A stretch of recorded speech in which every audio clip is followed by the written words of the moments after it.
للمبتدئين وأسهل طريقة لعمل الفطير. ومن النهاردة بعد ما تشوفي وصفتي إن شاء الله مش هتبطلي ومش هتخافي إنك تعملي الفطير. أنا شخصيا كنت بخاف أعمل فطير جدا جدا. ما بيطلعش طبعا زي بره. بس طبعا مع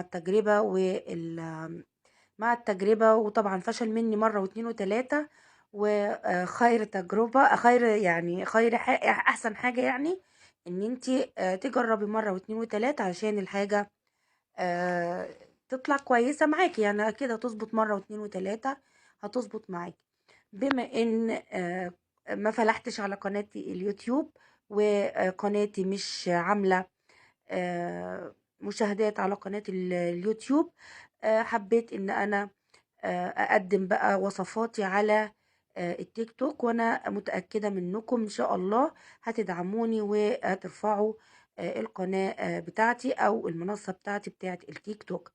أنا هنا بقى بعد ما عجنت الفطير، عجنته بمية، بس مية عادية خالص من الحنفية، وملح شوية، يعني معلقة ملح اللي هي السنة، ومعلقة سكر صغيرة جدا.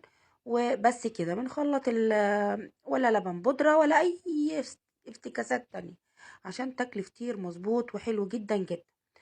طيب بعد ما بعجنه لمدة ربع ساعة و10 دقايق، أهم حاجة وأهم خطوة نوع الدقيق. نوع الدقيق علشان لازم يكون كويس علشان يديك عرق حلو كده. زي ما انتوا شايفين لما ببططه او بفرده العجينة ما بتلمش معايا. ليه؟ لان هي اولا النوع الدقيق نوعه كويس، والعجينة معجونة كويس ومرتاحة معانا كويس جدا جدا. ديت اهم 3 خطوات في نجاح الفطير بتاعك. بعد كده بنقطعه بقى. مثلا الكيلو الدقيق بيطلع معايا فطيرتين حلوين كده، يعني في صينية البيتزا ديت مقاس 40. بيطلعوا فطيرتين حلوين جدا جدا.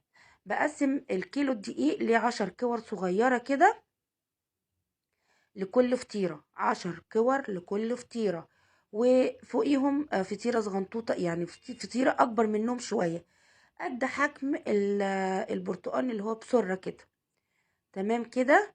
آه، ديت كده بتبقى فطيرة. وانت بقى وذوقك وبتحبي مثلا الفطير بيبقى رقيق بيبقى تخين زي ما انت عايزة. لو بيبقى تخين هتعملي 7 كور من اللي هي الكور الصغيرة اللي انتوا شايفيني في الفيديو عاملاها ديت، وكورة كبيرة شوية علشان تلفي فيها الفطير.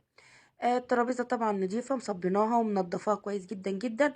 ومعايا سمنة بلدي وزبدة نيوزيلندي وزيت، طبعا بخلطهم على بعض، والزبدة بتكون شبه سايحة مش سخنة خالص.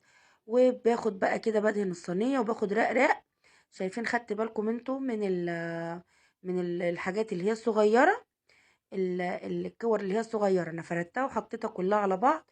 وبين كل واحدة وواحدة بدهن سمنة خفيف جدا جدا. اوعي تدهني سمنة كتير علشان الفطير معاكي ما يطلعش يعني ما يطلعش دسم قوي، او يبقى مليان سمنة فما يبقاش حلو خالص. بجيب بقى الكرة الكبيرة كده وبفردها زي الكور صغيرة، وبقوم حاطة فيها اللي انا عملتهم كلهم وبلفها بالشكل اللي انتوا شايفينه ده. وبحطها في الصينية تاني مدهونة سمنة، على وشها سمنة، وبسيبهم يرتاحوا. طبعا انا كنت عاملة كمية هنا وكانت ما شاء الله كانوا عاملين معايا 7 فطاير. كنت عاملة حوالي 3 كيلو من الدقيق. ببططها كده وبكون مشغلة مولعة الفرن طبعا على درجة كبيرة. ولو في فرن غاز يا جماعة بيبقى بيديكي نتيجة جميلة جدا جدا. بتبططيها بقى طبعا كده. طلعوا معايا 5 وحدات كبار واتنين صغيرين. اسهل طريقة جدا جدا هتعجبكم خالص وجربوها ان شاء الله. مش هتبطلوا تعملوا فطير ومش هتخافوا تعملوا فطير. ولازم التجربة، والتجربة خير دليل. بعد ما سوينا الفطير بتاعنا بقى كان ما شاء الله ريحة وطعم جميل، والرقات بقى زي ما انتوا شايفينها كده. انا من النوع اللي بحب الفطير شوية تخين. في بقى جبنة فلاحي، جبنة